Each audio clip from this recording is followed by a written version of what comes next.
Assalamualaikum warahmatullahi wabarakatuh. Pada ini bahas tentang usia dan peradaban. Semoga saudara terhadap kesehatan ya. Masuk ke materi yang kedua ini, terutama mengenai konsep usia dan peradaban. Saya ingin sebelum saudara bisa sendiri mendefinisikan peradaban. Lebih dahulu saya contohkan hasil peradaban dunia yang menjadi 7 keajaiban dunia merupakan warisan dari peradaban tersebut. Pertama ini adalah tembok di Cina, tembok Great Wall, yang tersebut tembok besar Cina. Nah, ini adalah sebuah hasil peradaban yang dihasilkan oleh peradaban kuno di Cina. Samping juga ada hasil peradaban lain, misalnya di Indonesia ada Candi Borobudur, menjadi suatu keajaiban dunia yang juga ada di daerah Mesir, ada piramid Sphinx, tembok menara miring di Pisa Italia dan lain sebagainya. Artinya jika kita kaitkan bahwa hasil peradaban kuno ini dengan kondisi sekarang ini adalah suatu hasil peradaban yang mungkin bagi masyarakat sekarang kecanggihan yang ada pada masa lalu itu bahkan sangat fenomenal dan tidak bisa ditiru dalam wujud yang dengan ukuran yang sebesar ini. Walaupun ada replika-replikanya di Sumatera Barat sudah dibuat pula kampung Eropanya, kampung di Harau, tapi tidak mampu mengalahkan hasil peradabannya. Sama persis dengan Cina pada masa lalu. Juga dengan Candi Borobudur, sebuah candi yang menjadi keajaiban dunia terletak di Jawa Tengah. Di mana letak keajaibannya? Ternyata kita berkunjung ke sana, sudah akan menemukan ukiran relief Borobudur itu dibuat pada abad ke-7 sampai abad ke-8 Masehi dengan teknologi manusia yang ada pada zaman tersebut. Ukiran tersebut jika kita lihat dari sudut pandang sekarang sangat mustahil juga untuk dibuat dengan teknologi batas. Oke, peradaban pada masa itu bisa menghasilkan seperti itu dengan batu yang bahannya keras, kita bisa menghasilkan ukiran detail. Bahkan kalau kita lihat di Mesir sendiri dengan adanya piramid, ukuran batu piramid itu ya tidak sama dengan ukuran batu bata yang kecil. Dengan abad 3000 sebelum tahun 3000 sebelum Masehi sampai 5000 sebelum Masehi, Mesir bisa menghasilkan seperti itu. Teknologi apa yang bisa membuat bangunan dengan susunan batu yang sangat saja mengarahkan pada manusia yang besar, sehingga berkaitan dengan teknologi sekarang masih sulit manusia sekarang bisa mengerti kemudahan peradaban, hasil peradaban pada masa itu. Sehingga kalau kita lihat konsep peradaban sendiri, dia berasal dari adab, artinya akhlak, kesopanan, serta kehalusan budi pekerti yang berhubungan dengan set nilai moral, norma, etika yang ada dalam masyarakat. Jika kita kaitkan dengan pembahasan kita pada materi sebelum sosial kebudayaan, bahwa peradaban ini adalah salah satu hasil dari kebudayaan. Tapi apakah kebudayaan yang merupakan hasil kreativitas manusia tersebut mempengaruhi serta menjadi pedoman bagi kehidupannya, dan peradaban tersebut, kebudayaan tersebut otomatis menjadi peradaban, tentu saja tidak semua kebudayaan bisa mencapai taraf-taraf tertentu yang kita sebut dengan taraf kemajuan tertentu dari suatu kebudayaan, sehingga kita sebut sebagai peradaban. Indonesia, kebudayaan Indonesia pernah menjadi menghasilkan peradaban yang besar, menghasilkan hasil dari peradaban berupa artefak dan hidrometer. Tapi pada abad ke-7, jika artinya apa? Hasil yang dia dihasilkan berupa artefak dan di Borobudur abad ke-7 tersebut, jika dikaitkan dengan zaman yang sama, tidak bisa disaingi oleh kebudayaan lain. Artinya, kebudayaan yang disebut sebagai peradaban tersebut ketika dia mencapai taraf yang tinggi, sehingga dia bisa mewakili kemajuan-kemajuan yang ada di sekitar itu. Begitu juga Mesir. Mesir pada 3000 sebelum Masehi, jika dikaitkan dengan perkembangan kebudayaan yang ada di daerah lain, akan seperti di Indonesia. 3000 sebelum Masehi belum ada peradaban atau kebudayaan yang fenomenal di Indonesia kecuali pada masa prasejarah, dan itu pun tidak bisa menyaingi kemudahan hasil peradaban Mesir. Begitu juga dengan Cina, hanya ada satu tembok yang raksasa menghasilkan Cina pada abad sebelum Masehi dibandingkan dengan apa yang kebudayaan lain. Jadi wujud dan makna hakiki peradaban itu adalah nilai norma etika estetika yang dihasilkan dari sebuah kebudayaan yang menjadi tradisi modernitas masyarakat Madani. Makna hakiki manusia beradab itu adalah ketenangan, kenyamanan, ketentraman, kedamaian, sudah mencapai kebudayaan yang sudah stabil, menghasilkan hasil-hasil yang fenomenal, sehingga dikaitkan dengan konsep sekarang. Peradaban itu adalah dalam istilah sekarang disebut sebagai masyarakat madani atau civil society. Masyarakat telah mengenal, menghormati, melindungi hak-hak manusia, human right, keluarganya yang kemudian dikenal dengan hak-hak sipil. Peradaban barat disebut dengan civil right. Civil society, kondisi masyarakat di mana makna memilih peradaban yang seringkali dikontroversikan dengan masyarakat yang beradab atau barbaria. Artinya apa? Masyarakat civil society itu adalah kebalikan dari masyarakat tidak beradab atau barbar. Ada dua jenis civil society. Satu, suatu bentuk dari societal self-organization yang memungkinkan setiap individu mengaktualisasikan aspirasi politik tertentu tanpa perlu intervensi dari luar. Kebebasan dari kontrol berlebihan terhadap individu, pembatasan otonomi moral, serta berbagai konsekuensi dari keswakasan individu.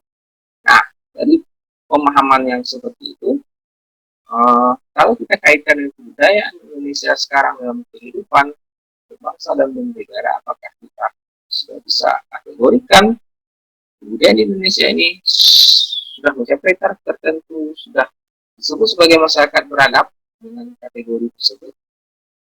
Nanti kita akan melihat contoh peradaban dunia yang ada sekarang ini yang sudah ditemukan oleh ahli.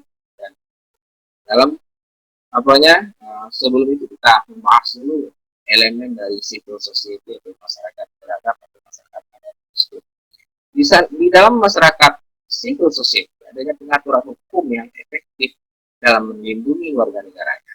Kemudian ada kelompok kepentingan yang diorganisasi dengan baik, yang memiliki kemampuan untuk mengontrol kegiatan kekuasaan yang disalahgunakan dan yang mengontrol administrasi dengan paksa. Artinya ada masyarakat demokratis dalamnya.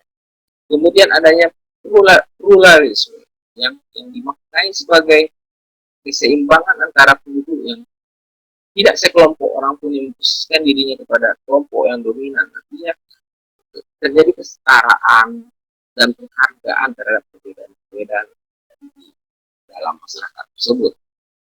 Nah, faktor yang mempengaruhi peradaban dan perubahan sosial adalah kemajuan media dan komunikasi, kemajuan efek dan pertumbuhan dan perkembangan demokrasi. Peradaban yang sudah mencapai kemajuan tersebut, kebudayaan sudah mencapai kemajuan tersebut, ketika disebut beradab, mereka sudah memanfaatkan teknologi komunikasi dengan ukuran sekarang, ya teknologi yang mereka gunakan sudah canggih dibandingkan dengan negara lain, sudah menghargai kemajuan iptek dan bahkan itu terlibat dalam memajukan iptek itu sendiri. Dan ada pertumbuhan dan perkembangan demografi yang dalam perkembangan suatu masyarakat tersebut sudah mencapai taraf kesejahteraan tertentu. Tidak banyak perbedaan antar kelas, masyarakat sudah sejahtera, kemudian mereka sudah saling bekerjasama dalam mencapai tujuan bersama. Konfliknya tidak konflik lagi pada konflik identitas, tapi hanya dinamika politik yang terjadi dalam negara yang praktis. Selanjutnya kita bicara dengan globalisasi.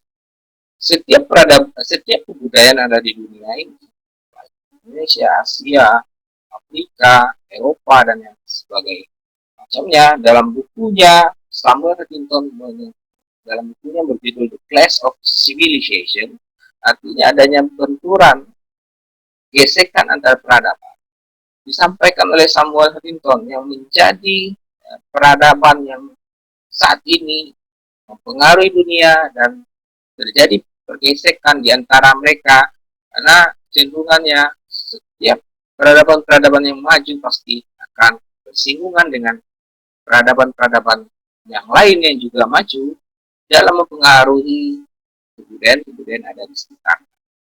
Kebudayaan dari kategori kebudayaan yang kita kemarin sudah kita bicarakan, ada 7 unsur kebudayaan, dan artinya peradaban-peradaban yang ada dikategorikan dalam 9 peradaban menurut Samuel Huntington ini dalam aspek kebudayaannya, sehingga disebut peradaban, mereka sudah mencapai karakter.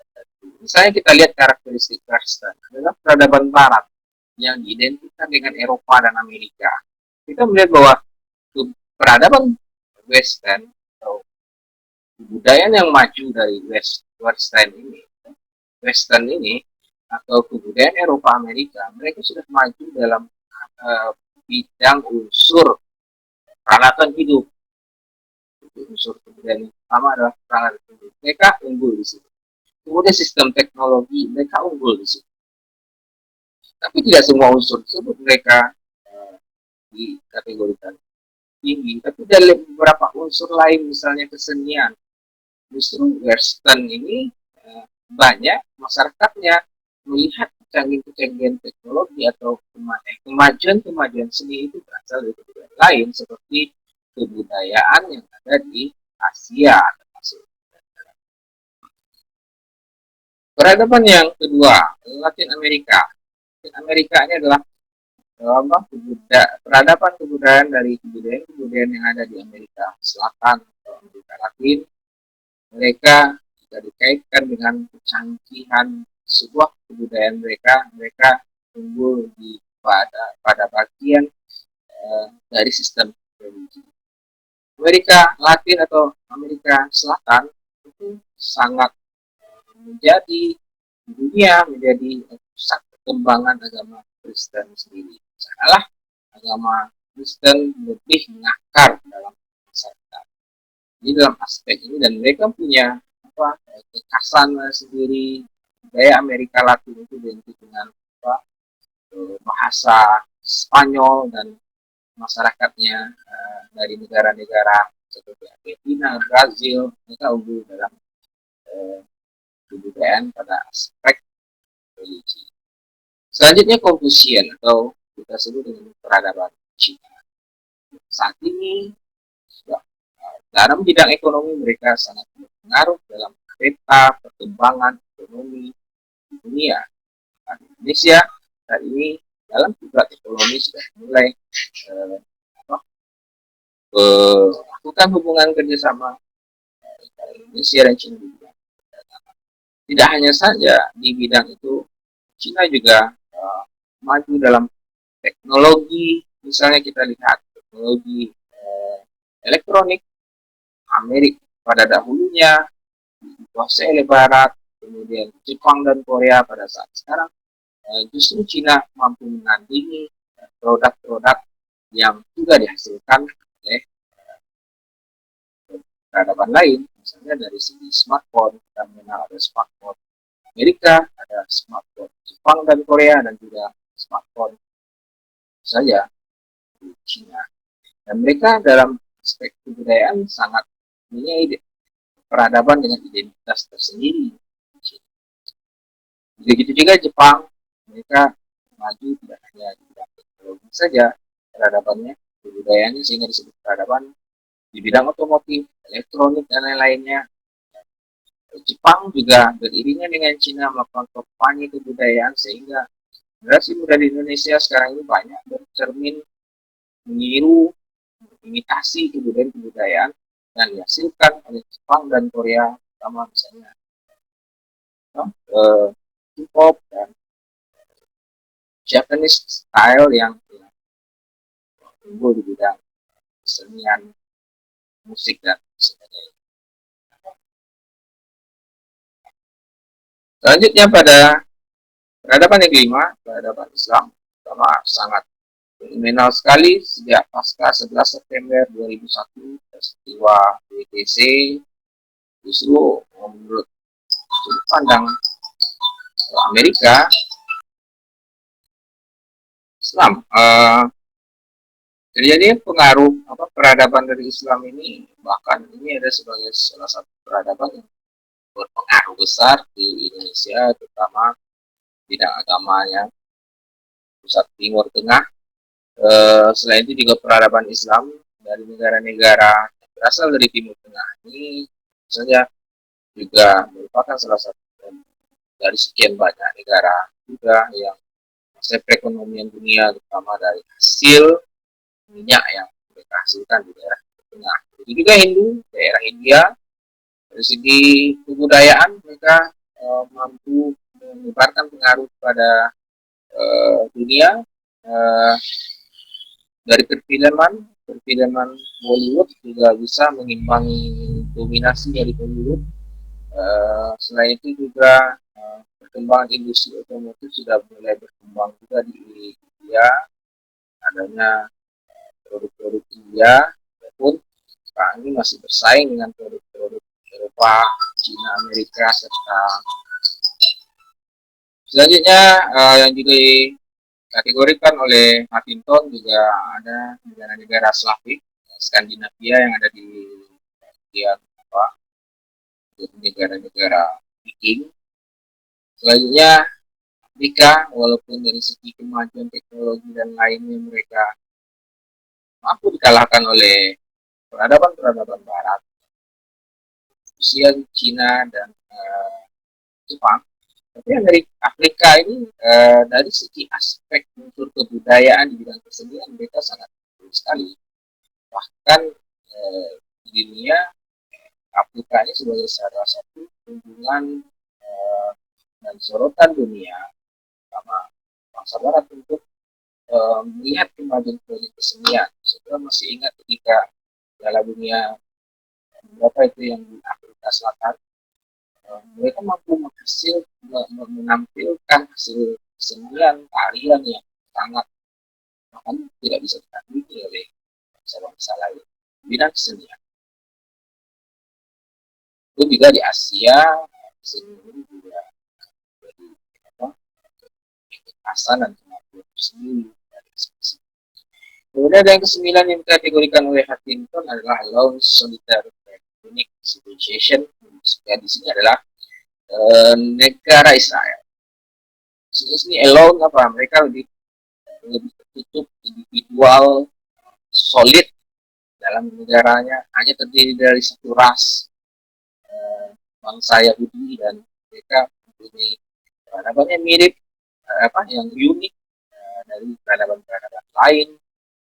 Misalnya di Indonesia kita bandingkan bahwa Indonesia terdiri dari berbagai bangsa, Israel dan bangsa, dan mereka sangat. Jadi perbedaan dari beberapa peradaban yang ada di dunia ini banyak sekali. Dari 9 peradaban ini mungkin pengaruh terhadap Indonesia dan punya peran terhadap perubahan budaya di Indonesia. Seperti itu kemarin, apa pengaruh dari masing-masing ini? Misalnya sederhana saja kita lihat di generasi muda. Dari 9 peradaban yang ada di dunia ini, ya, pada generasi muda beberapa peradaban menjadi acuan bagi generasi muda dalam berpakaian, style, kehidupan, seni dan lain-lainnya. Kita sebut saja fenomena sekarang adalah fenomena K-pop. Artinya apa? Peradaban Korea mampu memberikan pengaruh terhadap perubahan-perubahan kebudayaan yang ada di Indonesia. Sedangkan kebudayaan-kebudayaan yang ada di Indonesia sendiri tidak mampu terwariskan keseluruhannya kepada generasi muda saat ini, karena khususnya generasi muda saat ini lebih melihat kesenian-kesenian, kemajuan-kemajuan tertentu dari peradaban-peradaban lain, sehingga menghasilkan sebuah peradaban perubahan kebudayaan. Apa yang kita tidak di daerah, di ruang kelas misalnya, di rumah, apa yang tidak ada sendiri peradaban sebenarnya. Dari elektronik yang sudah pakai mulai dari berasal dari Western, berasal dari Jepang, Korea, dan juga berasal dari Cina. Ada teknologi otomotif dan semuanya. Sehingga apa? Ke-9 ini disebut sebagai peradaban yang mempengaruhi dunia saat ini, dan mereka, di antara mereka juga saling bersinggungan. Kira-kira kaitan dari kebudayaan dan peradaban itu adalah bahwa peradaban merupakan kebudayaan yang mencapai taraf tertentu yang diidentikan dengan kemajuan di salah satu unsur atau di banyak unsur dari kebudayaan tersebut, sehingga mereka menghasilkan hasil-hasil kebudayaan yang sudah modern. Misalnya kita sebut misalnya bangunan yang fenomenal yang dihasilkan Mesir, tidak ada tandingannya sampai sekarang. Begitu juga dengan berubah. Tapi dalam peradaban modern sekarang ini mereka juga bisa menghasilkan bangunan yang fenomenal. Misalnya ada bangunan yang ada di Dubai 170 lantai, dan itu hanya satu-satunya. Artinya teknologi-teknologi sekarang juga mulai mampu menghasilkan sesuatu hal yang fenomenal, tidak bisa ditandingi oleh orang lain, kalaupun bisa ditandingi dalam waktu yang mungkin cukup lama. Kemudian kecanggihan internet komunikasi saat ini sudah melampaui kecanggihan teknologi komunikasi yang sudah ada pada masa sebelumnya. Juga globalisasi yang tadi kita bicarakan dalam pengertian bahwa dunia sebagai sebuah kampung global dan tidak ada batas-batas lagi dalam berinteraksi. Pada hulunya negara dalam artian yang fisik, dengan adanya kecanggihan teknologi informasi sekarang, semua interaksinya tanpa batas. Akses informasi dari luar bisa kita dapatkan dari dalam negeri, juga dengan sebaliknya. Sehingga kembangan peradaban ini tentu saja memicu kita harusnya, idealnya, untuk mengembangkan kebudayaan sendiri dalam bentuk kebudayaan yang mampu menyesuaikan perkembangan zaman, tetapi tidak menghilangkan identitas dari kebudayaan timur termasuk Indonesia adalah berasal dari nilai-nilainya, kekerabatannya yang tinggi, dan tidak bisa dibandingkan oleh peradaban lain. Western dengan sistem kerabatan Minangkabau mungkin jauh berbeda. Mereka adalah masyarakat yang individualis, sedangkan kita masyarakat di Indonesia, terutama Melayu, Minangkabau, dan sebagainya adalah terdiri dari masyarakat yang sangat erat sekali hubungan kekeluargaan, kekerabatan. Kan kalau Minangkabau kita contohkan yang disebut keluarga itu tidak ayah kita, tapi bahkan satu suku adalah keluarga. Beda dengan masyarakat yang lain, peradaban lain, mereka tidak. Justru ini yang harus dipertahankan.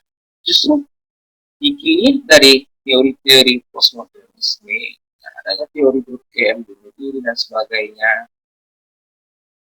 fenomena bunuh diri di kalangan artis Hollywood dan lainnya, justru merupakan ciri bahwa mereka maju di bidang teknologi, tapi di bidang spiritualitas, di bidang nilai-nilai keagamaan mereka sangat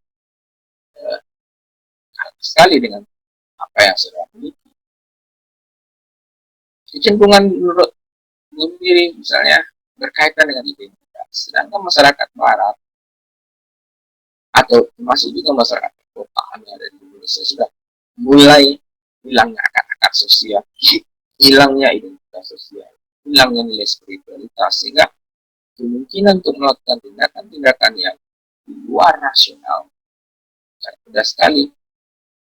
Pengalaman saudara juga melihat ketika kuliah di Padang sangat beda sekali dengan apa yang mereka saudara rasakan di kampung.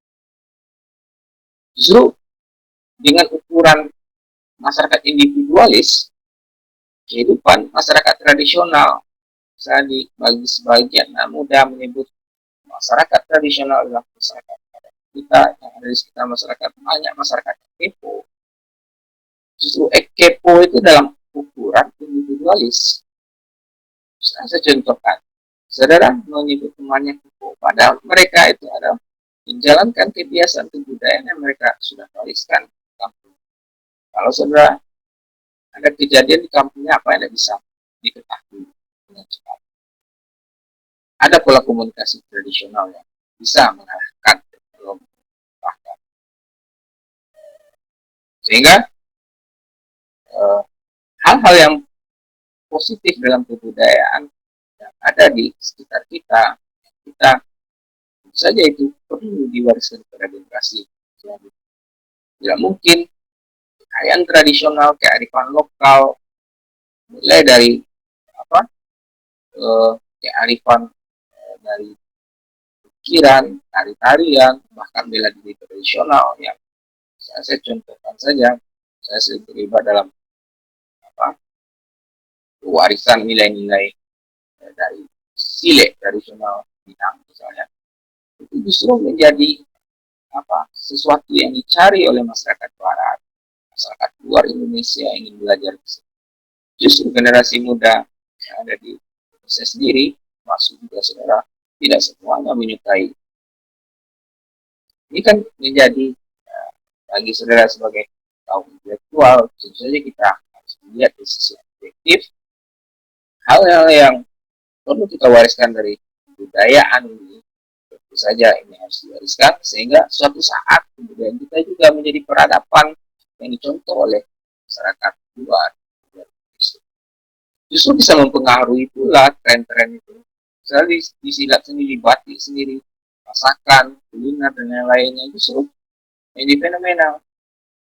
Bali misalnya sudah menjadi pusat perhatian wisatawan di dunia tanpa menghilangkan nilai lokal. Walaupun ada kebudayaan barat yang nampak di Pulau Dewata itu kan hanya di sebagian kecil tempat. Untuk keseluruhan masyarakat yang berkunjung ke Bali, mereka harus ikut aturan sesuai dengan Bali.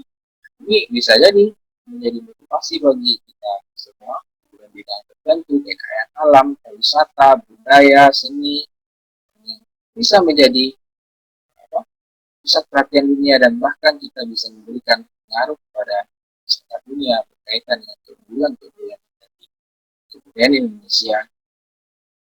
Tentu saja penjelasan tentang manusia dan peradaban pada materi kali ini.